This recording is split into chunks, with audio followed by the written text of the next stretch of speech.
Elle est de retour au collège Jean Settlinger, mais cette fois c'est devant les 3e de la promotion 2023-2024 qu'elle témoigne. Jeudi, les 120 élèves des 5 classes de 3e ont assisté à une conférence tenue par Ginette Kolinka. Survivante des camps d'Auschwitz-Birkenau et ayant rencontré Simone Veil dans les camps, elle sillonne la France pour partager son histoire. Égoïstement, avec un peu l'espoir quand même qu'il en restera quelques-uns qui se rappelleront. Mais surtout, c'est à moi que ça fait du bien. Parce que je rencontre des professeurs super et c'est en eux que j'ai confiance, plus qu'en leurs élèves.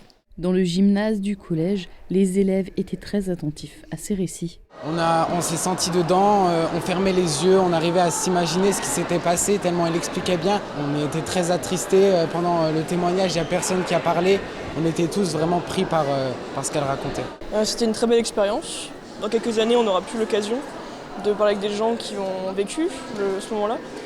Et c'est important de le partager. Il ne faut pas que ça recommence. Tu arrives à te mettre à sa place ? Non, parce qu'on ne l'a pas vécu, mais elle l'a très bien expliqué, elle parlait très bien et elle a très bien su nous dire ce qui s'est passé dans tous les détails et elle a encore une très bonne mémoire par rapport à son âge. Pour les élèves, ce témoignage sur la Seconde Guerre mondiale peut faire écho à l'actualité. Tous les attentats, tout ce qui se passe en Israël, qui s'est passé en France et en Belgique, moi ça me touche, ça me fait peur. Quand on sort de chez nous, on a toujours peur on ne sait pas, quand on va au supermarché, on peut se faire attaquer partout maintenant. C'est un peu la haine qui commence à revenir un peu dans le monde, etc. En fait, on est en train de reprendre, pour moi, un tournant nouveau vers cette idéologie-là. Je ne comprends pas vraiment. Il y a des causes, mais peut-être pas forcément les bonnes et pas les bonnes manières de les résoudre. Ces événements font naître chez Ginette Kolinka un pessimisme quant à l'intérêt de ces actions.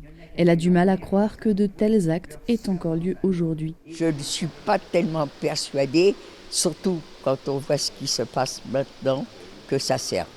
Mais bon, espérons que sur la quantité, il y aura quand même quelques-uns qui sauront défendre ce qu'il faut défendre.